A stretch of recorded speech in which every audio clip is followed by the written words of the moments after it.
할렐루야. 우리 찬양합니다. 240장 주가 맡긴 모든 역사 힘을 다해 마치고 찬송가 240장입니다.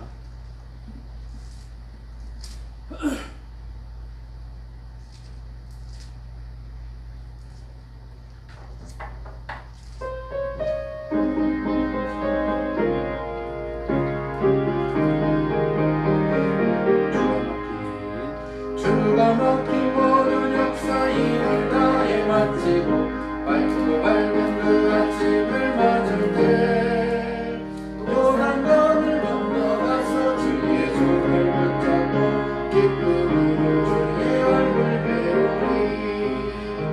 나의 주 나의 주 내가 그의 곁에 서서 배우랴. 나의 주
아멘. 249장 찬송합니다. 주 사랑하는 자 다 찬송할 때에 249장입니다. 우리 찬양합니다.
아멘. 259장 찬송합니다. 예수 십자가에 흘린 피로써 259장 우리 찬양합니다.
아멘. 268장 찬양합니다. 죄에서 자유를 얻게 함은 우리 찬양합니다.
한 장 더 찬양합니다. 283장입니다.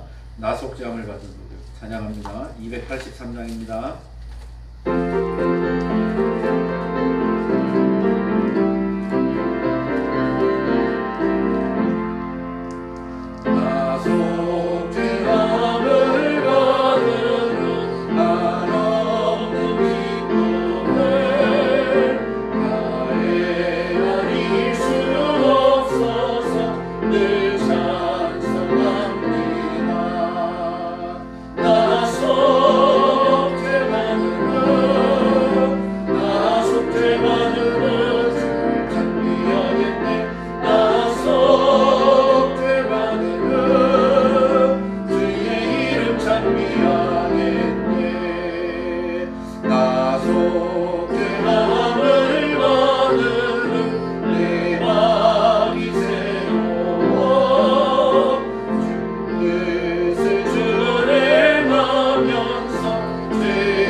주여서 신앙 고백하겠습니다.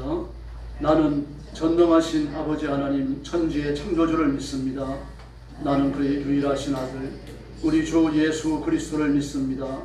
그는 성령으로 잉태되어 동정녀 마리아에게서 나시고 본디오 빌라도에게 고난을 받아 십자가에 못 박혀 죽으시고 장사된 지 사흘 만에 죽은 자 가운데서 다시 살아나셨으며 하늘에 오르시어 전능하신 아버지 하나님 우편에 앉아 계시다가 거기로부터 살아있는 자와 죽은 자를 심판하러 오십니다. 나는 성령을 믿으며 거룩한 공교회와 성도의 교제와 죄를 용서받는 것과 몸의 부활과 영생을 믿습니다. 아멘. 아버지 하나님 감사합니다. 죄를 불러 그리스도의 보혈로 씻겨 성결케 하시고 하나님의 자녀가 되며 하나님의 종이 되게 해주셨으니 감사합니다. 주의 고난당하심을 기억하고 모인 금요일 밤에 주님 앞에 엎드려 경배와 찬양을 바칩니다. 머리 숙인 성도들, 영상으로 예배에 참여하는 성도들 다 기억하시고 하늘 문을 활짝 여시고 복을 내려 주시옵소서. 말씀을 기쁨으로 받게 하시고 힘을 다하여 기도하여 응답과 권능을 얻게 하여 주옵시기를 간절히 원합니다. 오늘도 온 세상에 흩어져 복음 전하는 선교사님들, 신실한 주의 종들과 성도들을 기억하시고 그 가정과 가족을 눈동자처럼 지켜주시옵소서. 때를 따라 풍성한 은혜를 주시고 말씀 위에 제지는 곳마다 풍성한 결실을 거두게 하여 주시옵소서. 오늘 밤도 말씀을 나눌 때에 큰 자비를 베풀어 주시며 우리가 하나님을 향하여 집중하오니 하나님의 존귀한 음성을 듣게 하여 주시옵소서. 예수님의 이름으로 간절히 기도 올리옵나이다. 아멘. 네, 하나님 말씀 봉독하겠습니다. 요한계시록 11장 1절부터 5절까지입니다. 네, 신약성경 409페이지입니다.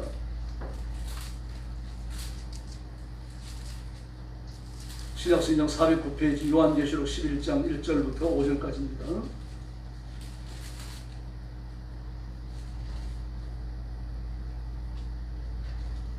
한 절씩 교도하겠습니다. 1절 말씀 제가 먼저 봅니다. 또 내게 지팡이 같은 갈대를 주며 말하기를 일어나서 하나님의 성전과 제단과 그 안에서 경배하는 자들을 청량하되 바깥마당은 측량하지 말고 그냥 두라. 이것은 이방인에게 주었은즉 그들이 거룩한 성을 42달 동안 짓밟으리라.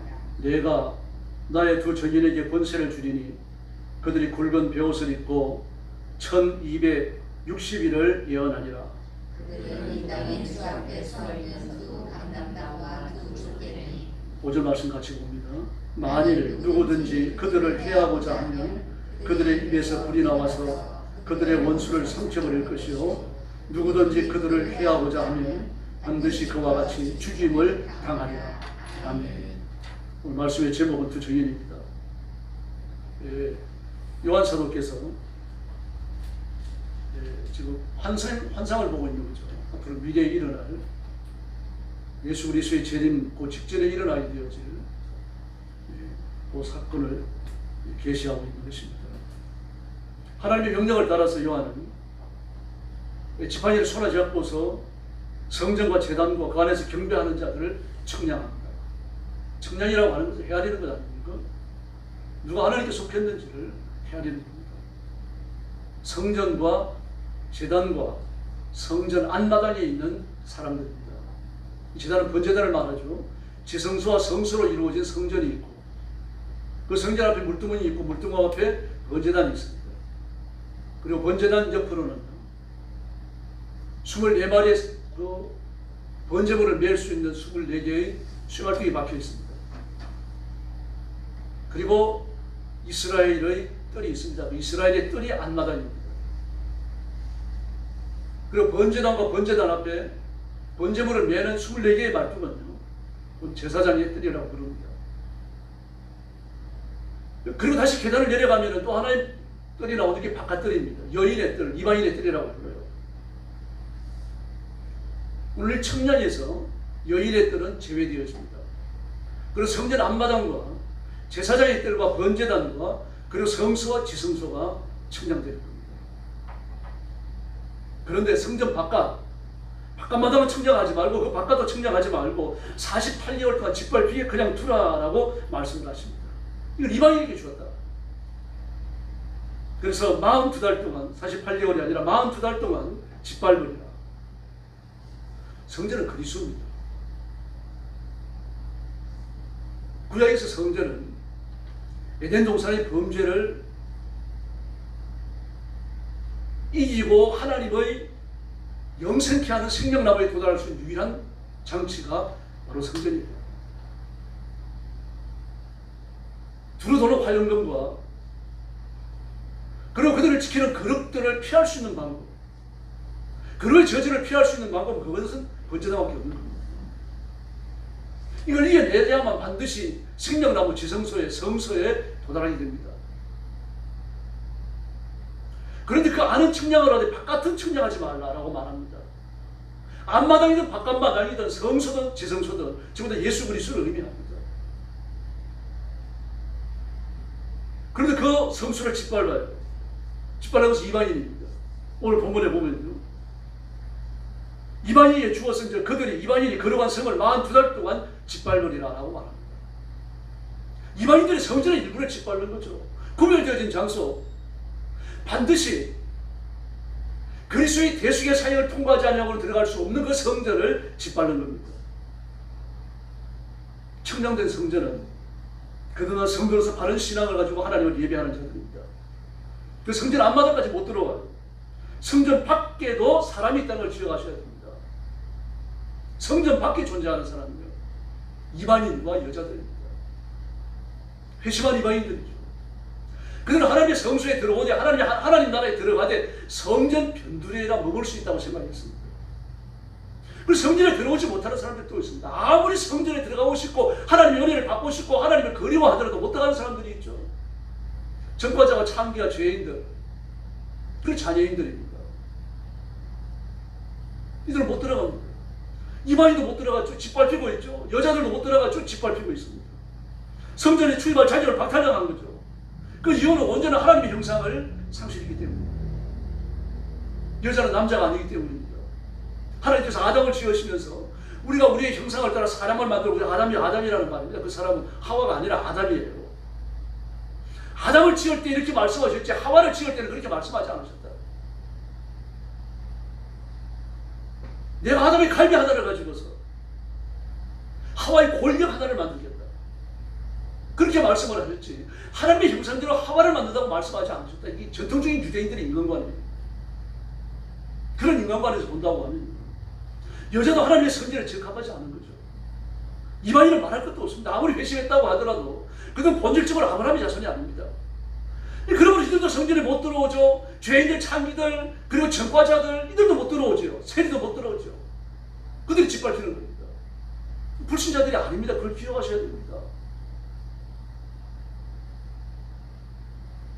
성전은 하나님의 임재입니다. 임마돌이 가시적 수단이 하나님의 성소죠. 또 지성소입니다. 법궤입니다. 그래서 법궤 뚜껑을 뭐라고 그럽니까? 시언주와 속죄소 그렇게 불렀어요. 또 요한복음 1장 14절을 보면 말씀이 육신이 되어 우리 가운데 거하심에 아버지의 독생자의 영광이라고 말합니다. 말씀이 육신이 되어 우리 가운데 거하심에 장막을 침해 성막을 침해 성전이 되심에 그런 뜻입니다. 말씀이 육신을 입으신 것, 말씀이 인간이 되신 것, 그분이 예수님이십니다. 그런데 예수님께서는 유대인들이 배역하며 저주하며 성전에 들어오지 못하게 했던 그 사람들을 고치고 치료하고 완전케 해서 하나님 앞에 들어가신 줄을 믿습니다. 그래서 오늘 저와 여러분이 하나님 앞에 나온 겁니다. 예수님의 이름이 아니면 여기 나와 앉아있을 사람이 아무도 없다는 이야기입니다.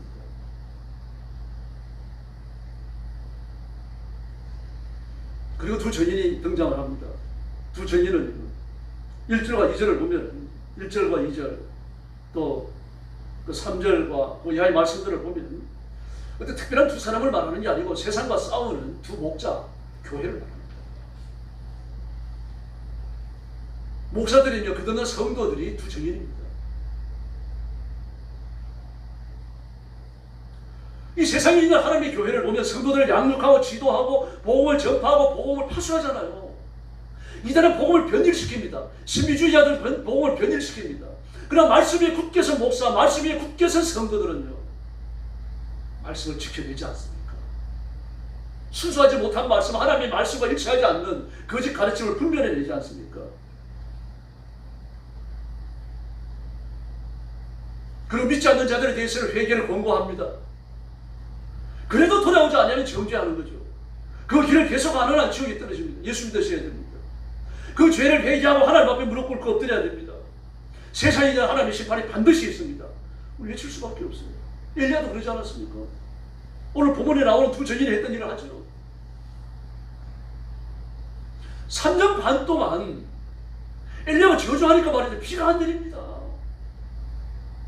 오늘 본문에 나오는 대로 모세도 마찬가지죠. 나일 하수를 우리 읽지 않았습니다만요. 그 이하의 말씀들을 보면 나일 하수를 말려갖고 마른 땅으로 만들어버리지 않았습니까? 그리스도를 배척하는 세상도 이와 같은 저주를 받게끔 되어져 있다는 이야기입니다. 그러므로 우리는 예수님이 우리의 구원자시라는 사실이요, 예수님만이 우리의 유일한 구주시라고 하는 사실을 증거해야 할 줄로 믿습니다. 이 우리에게 주어져 있는 가장 중요한 일입니다. 저와 여러분이 바로 두 정인의 일을 해야 됩니다. 지금 그때가 되어졌다는 이야기예요. 근데 두 정인이 죽습니다. 7절의 말씀을 보면 무정의에서 그 악한 짐승이 올라와요. 그 두 정인을 죽입니다. 교회가 죽는 겁니다. 지금 이 시대는 아주 비상한 시대입니다. 즉 그리스도가 나타날 준비를 점차적으로 하고 있습니다. 아마 내년 하반기쯤 되어지면요, 달러처럼 기축통으로 쓰여지는 민간이 만든 디지털 화폐가 발표될 겁니다. 여러분이 오늘 저도 그걸 확인했는데요, 스마트폰이 업데이트 될 때 자세히 관찰하시기 바랍니다. 그 뭐라고 뜹니까? One UI 뜹니다. One UI. 그 One이 뭘까요? 여러분, 이게 삼성 프로그램이 아니에요. MS 프로그램도 아닙니다.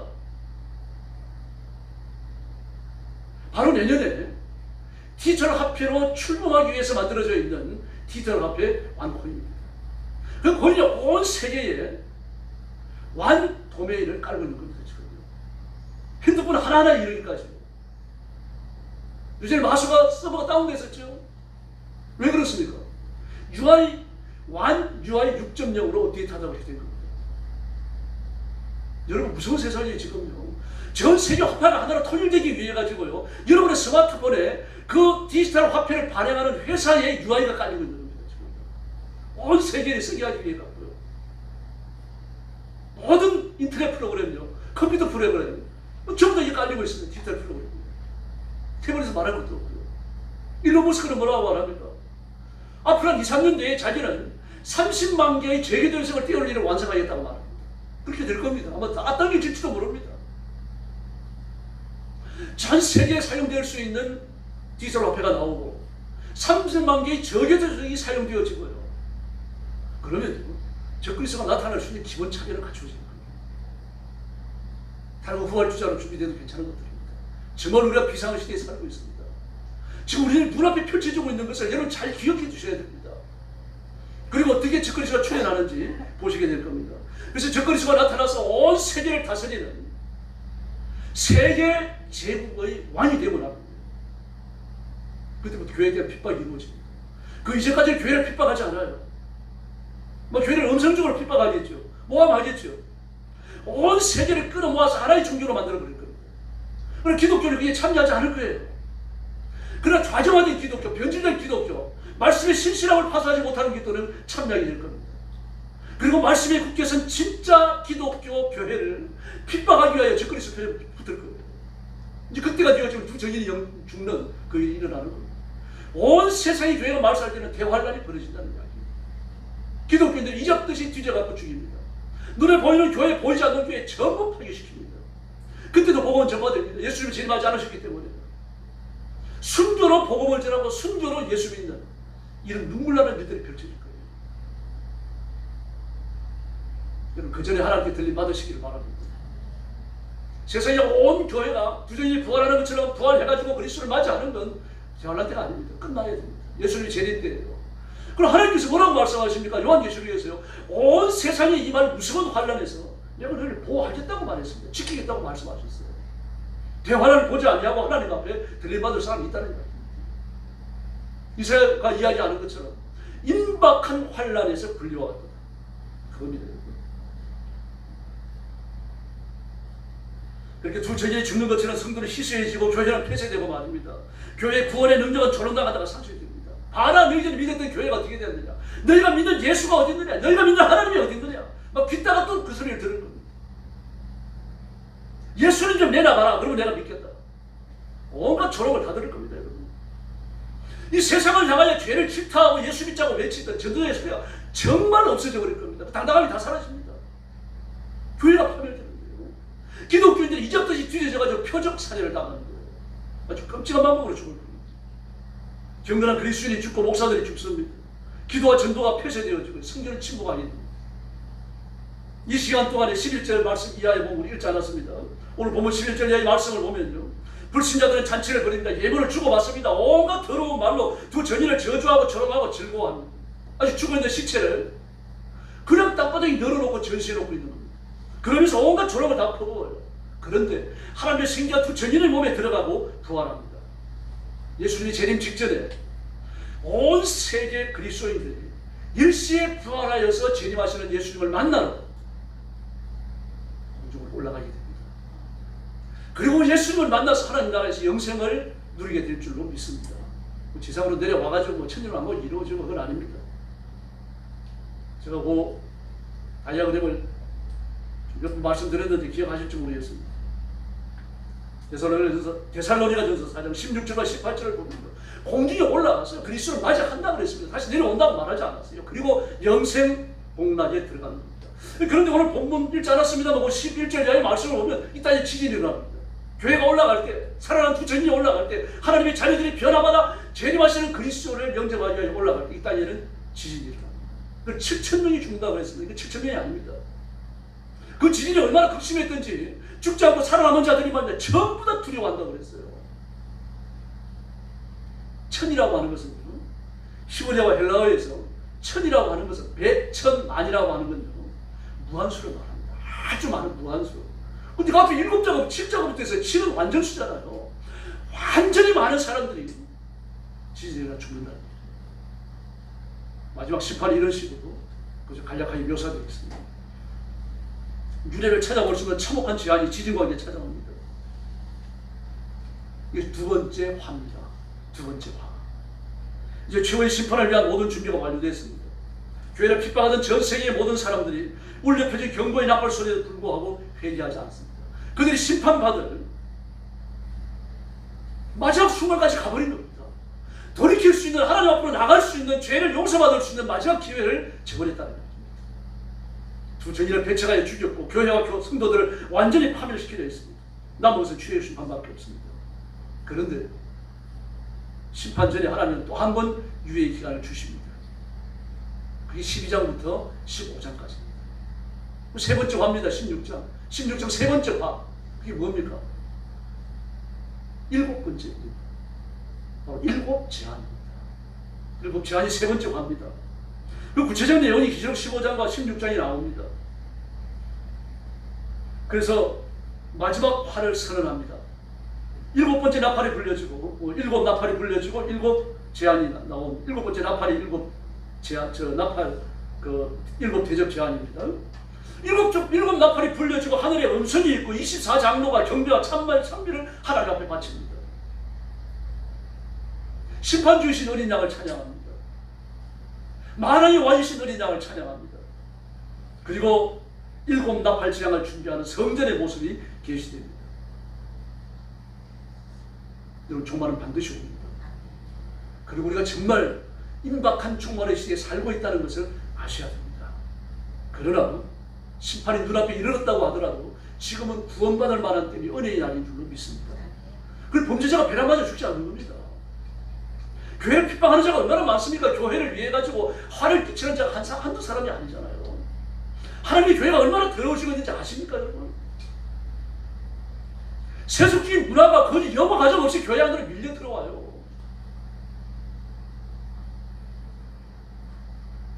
그저 합동치기 많은 교회들이 청년 예배를 하십시오. 치고서는요. 그 보통 여기 그 강단 앞에 나와가지고 청년이 춤을 춰요. 홀댄스라고 하는 게 신비주의에 의해가 유행했는데 그런 춤이 아니라 TV나 볼 수 있는 그런 방자하고 더러운 춤들을 춰요. 그 시커멓게 들어앉아서 예배를 드리는데 여러분들의 감정은 무슨 예배가 되겠습니까? 교회가 점점 이상해지고 있습니다. 교회 문은 열리고 자꾸 세속된 문화들이 여과 가정 없이 교회 안에 들어오고 있어요. 제가 신학교 다닐 때 저도 그 전도지를 썼습니다만 지금까지 그런 전도지를 한 번밖에 못 봤습니다. 되게 성경 구절이 적혀있고 뭐 예수 믿으세요 권하는 말이 적혀있는데 이건 첫 장을 열면요. 제일 첫 장이 뭐라고 질문을 던지고 있는데 뭐라고 되어 있는가 하면 지옥에 가기 위하여 무엇을 해야 되는가. 그 큰 글씨 적혀있어요. 그리고 이제 접시면 펼치면 또 한 줄의 글씨가 나옵니다. 아무것도 할 필요 없다. 그냥 가만히 있으라는 얘기입니다. 그냥 가만히 있으면 교회 안 나오고 예수 안 믿고 네 하고 싶은 걸 하면서 살면 저절로 지옥에 떨어진다는 이야기입니다. 많은 상상을 하게 되죠. 그 전에 썼던 전도지여가지고 또 있나 싶어서 많이 뒤져봤는데 없더라고요. 여러분, 지옥은 저절로 갑니다.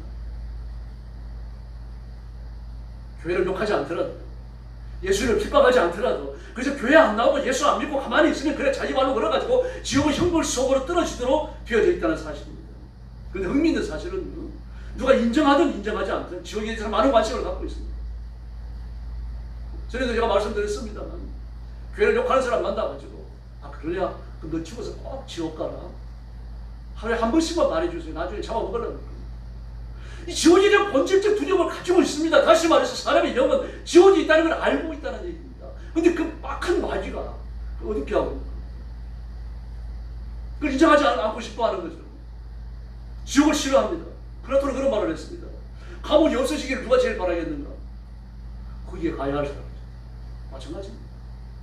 지옥이 없다라고 누가 말하고 싶어 하겠습니까? 마귀가 악한 영들이죠. 예수 안 믿는 사람들이죠. 그지 가야 할 사람들이죠. 그 외치다고 지옥이 없습니까? 무지개에 잡혀있던 악한 것이 올라와가지고 온 교회를 어지럽게 하고 세상을 더럽게 한다고 해가지고 지옥이 없는 거 아니에요. 그러면 그리스도인은 두 전인은 아니지만 두 전인의 사역을 해야 됩니다. 이게 첫 번째 전도입니다. 어쨌든 돈을 전해야 됩니다. 근데 전도지 주면서 야 한번 읽어보세요 라는 말도 해야 됩니다. 예수 믿으세요 이 말 하지 못한다고 하면 그렇게라도 전도를 하십시오. 뭐 어떤 분은 대구 백화점 앞에서 전도를 하는데 그냥 예수 믿으세요 하고 전도지를 줬는데 그 전도지를 봤더니 째려보더니 말이죠. 보는 데서 땅이 팽개치기로 막 발로 밟아오는 거예요. 근데 하나님께서 애통하는 마음을 주시는데 그 모습을 보면서 한참 울었다 그래요. 마음이 아파. 근데 그 사람한테 전도를 한 번 더 하려고 눈물을 닦고 대구 백화점 안에 들어갔는데 그 이후로 못 만났다. 어떤 부인 집사님은 전철역에 전도하고 있었습니다. 내려오는 사람들, 전철 타고 이제 전철역에서 내린 사람들이 전도하고 있었어요. 근데 어떤 젊은 사람이 지나가는 겁니다. 그래서 청년, 예수 믿고 구원 받으세요. 그랬더니 이 청년이 째려보더니 말입니다. 반말을 하는 겁니다. 구원은 왜 구원이냐? 그래가지고 10원을 받지. 그러면서 하여튼 그때 처음 하는 겁니다. 여러분도 이 얘기 들어보셨을 거예요. 몹시 아팠어요. 근데 그 자리에 서가지고 그 영혼을 위해서 정말 불쌍히 생각하는 마음으로 기도했습니다. 일주일 후에 전화가 왔습니다. 다행히 이거는 전도를 많이 하는 분이어가지고 자기 전화번호를 그 전도지에 꼭 써가지고 자기 이름이랑 전화번호를 써가지고 줍니다. 그렇게 전도했으니 이 사람은 유명한 안강자 집사입니다. 근데 전도지를 버리지 않고 뒷주머니에 꾸겨놓고 갔던 겁니다. 근데 희한하게 일주일 내내 그 청년 예수 믿으세요, 구원 받으세요 이 말이 귓전에서 떠나가질 않는 겁니다. 잠을 자려고 누워도 귓전에서 그 소리가 맴돌고 아침에 일어날 때 그 귓전에서 맴돌고 괴로워 죽을 지경이고 그래서 일주일 만에 전화한 겁니다. 내가 이런 경험을 했다. 당신은 하나님 아들 틀림없다. 우리 교회 나와라.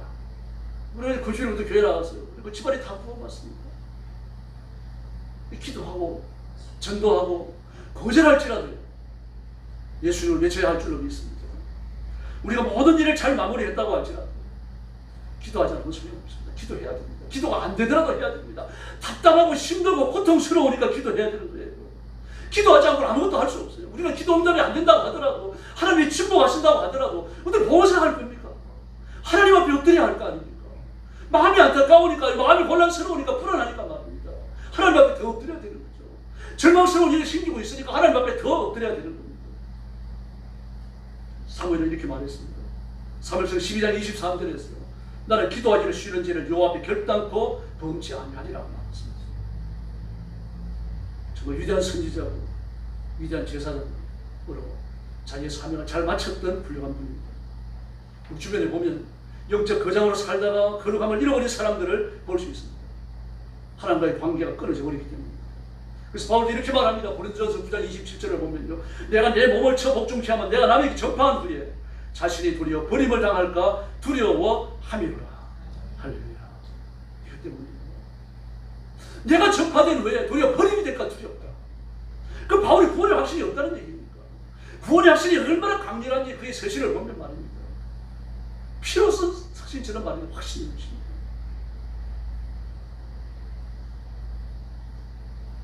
그러면 우리는 한 발을 심판에 들여놓고 있다는 사실을 잊었습니다. 내가 구원받았으니까 이런 말은 조심해야 됩니다. 내가 구원받았으니까 이런 행동을 조심해야 됩니다. 또 죄가 반복되면 이거 내가 구원받은 사람인데 두려운 마음을 가져야 돼요. 기도하면 하나님과 동행하게 되고 기도하면 하나님의 뜻을 알게 될 줄로 믿습니다. 여러분, 저와 여러분은 두 정예는 아닙니다. 두 사람은 일꾼은 아니라는 말입니다. 그러나 두 정예는 일을 해야 됩니다. 여러 가지를 지적할 수 있지만 두 가지예요. 말씀을 외치는 것과 기도하는 것입니다. 오늘 밤에 기도가 정말 잘 나오셨습니다. 저와 여러분을 하나님이 기뻐하실 줄로 믿습니다. 힘을 다하여 기도하고 부르짖고 하나님의 권능을 체험하는 귀한 밤이 되기를 예수님의 이름으로 축원합니다. 기도하겠습니다. 자비로우신 아버지 감사합니다. 우리를 죽음과 저주에서 구원해 주셨으니 하나님 앞에 영광을 돌립니다. 하나님이 큰 사랑을 입었지만 그 사랑에 응답하는 삶을 살지 못하고 누추하고 죄 짓는 사람을, 또 그렇게 생활하는 사람을 주님 끝까지 보호하시고 지키시고 은혜 주시는 것을 진심으로 감사합니다. 그렇게 나약한 저희들을 불쌍히 여기시고 성령 충만함을 주시고 하늘의 은사를 주시고 하늘의 권능을 주시기를 간절히 원하고 기도하옵나이다. 두 정의의 사역을 이어나갈 수 있도록 하나님 역사해 주시옵소서. 말씀을 전하며 외치게 하시고 살아계신 하나님을 선포하게 하여 주옵시기를 원합니다. 교회를 이롭게 하는 성도들이 되도록 도와주시고 끝까지 믿음을 드러내며 믿음을 선포하는 신령한 종들이 되게 하여 주시옵소서. 기도를 그치지 않게 하여 주옵시기를 원합니다. 힘을 다하여 기도하고 부르짖고 기도하고 하나님을 간구하기를 지속적으로 하고, 그러면서 기도의 응답을 얻고 기도를 통하여 기적을 체험하고 기도하여 하나님의 사심을 내 생활 속에, 내 삶 속에 드러내는 깨어있는 존귀한 일꾼들 되게 하여 주시옵소서. 오늘 밤도 기도하러 왔습니다. 우리가 부르짖을 때 개인의 문제가 해결되게 하시고 가정의 문제가 해결되게 하여 주시기를 원합니다. 교회가 짊어진 문제가 해결되게 하여 주시기를 바랍니다. 나라와 민족의 짊어진 짐도 해결되게 하여 주옵시기를 원합니다. 우리 성도들을 이 시대를 일깨우는 하나님의 종으로, 하나님의 도구로, 하나님의 용사로 사용하여 주시옵소서. 예수님의 이름으로 간절히 기도 올려옵나이다. 아멘. 주기도 드리겠습니다. 하늘에 계신 우리 아버지, 아버지의 이름을 거룩하게 하시며 아버지의 나라가 오게 하시며 아버지의 뜻이 하늘에서와 같이 땅에서도 이루어지게 하소서. 오늘 우리에게 일용할 양식을 주시고 우리가 우리에게 잘못한 사람을 용서하여 준 것 같이 우리 죄를 용서하여 주시고 우리를 시험에 빠지지 않게 하시고 악에서 구하소서. 나라와 권능과 영광이 영원히 아버지의 것입니다. 아멘. 우리 찬송가 348장 부른 후에 통성기도 하겠습니다. 먼저 기도하시면서 자신의 영생을 위하여 부르시기 바랍니다. 하나님과 나사로에 맡긴 죄에 대한 담이 없는 걸 살펴보시고 날 그리스도의 보혈로 다시 한번 씻으시고 성결케 하시고 내 입술의 기도가 의로운 기도가 되어서 하나님께 상달되게 해달라고 자신의 영생을 위해서 부르시기 바랍니다. 그리고 성령 충만을 구하시기 바랍니다. 시대가 점점 막혀집니다. 하나님의 말씀은 조롱을 당하고 어두워지는 그런 시대에 진리가 혼란스러워지는 그런 시대에 살고 있습니다. 그 성령의 권능을 주시고 성령의 은사를 달라고 뜨겁게 기도하시고 성령께서 지금 능력과 권능으로 인하여 제 인격을 장악하여 주시고 성령의 기름 부음을 달라고 부르짖어 주시길 바랍니다. 그리고 여러분의 가정을 위해서 기도하시고 그리고 교회를 위해서도 부르짖어 주시기를 바랍니다. 방황하는 영혼, 준비된 영혼을 우리 교회로 보내주시고 거듭나는 성도 그리고 하나님의 복받는 성도들로 변화되도록 교회를 위해서 뜨겁게 기도하시고 부흥을 위해서 기도하시고 교회 주일 예배를 위해서 부르짖어 주시기를 바랍니다. 성령께서 기도의 영, 전도의 영으로 임하셔서 교회의 체질을 변화시켜 주옵소서. 그렇게 부르짖기를 바랍니다. 선교사님들을 위해서 기도해 주시고 전쟁이 그치고 평화의 때가 오도록 부르짖어 주시기를 바랍니다. 그리고 올림픽 기간 동안 큰 사건 사고가 일어나지 않도록 하나님 앞에 부르짖어 주시고 나라와 민족을 위해서도 기도해 주시기를 바랍니다. 그리고 몸이 아픈 성도들을 위해서 특별히 기도해 주시도록 부탁합니다. 우리가 찬송 같이 부르겠습니다.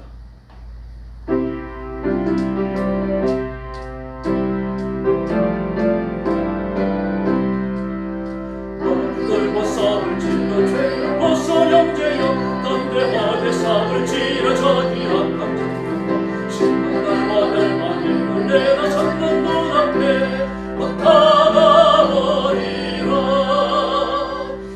영광과 할렐루야 영광과 할렐루야 영광과 할렐루야 성리하리라. 너희들과 싸울 지며 죄악 벗어 형제여 거치는 모든 너를 교만하리라.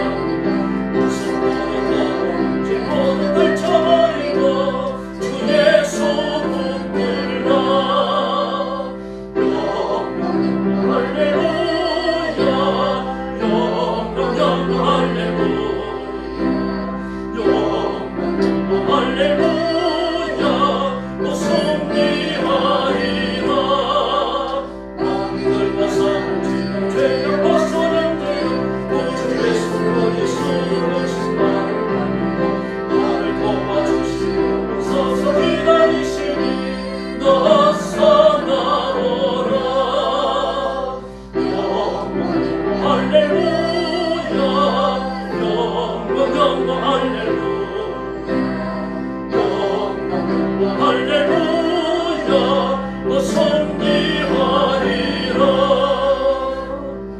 할렐루야. 통성으로 기도하겠습니다. 자비하신 아버지 감사합니다. 그러한 밤에 저희들을 불러주시고 엎드려 하나님 앞에 경배하며 기도하도록 은혜를 베푸시니 감사합니다. 아무도 빈 마음으로 가지 마시고 힘을 다하여 기도하고 들어주시고 응답받고 새 모든 일을 부를 시간이 되도록 하나님 역사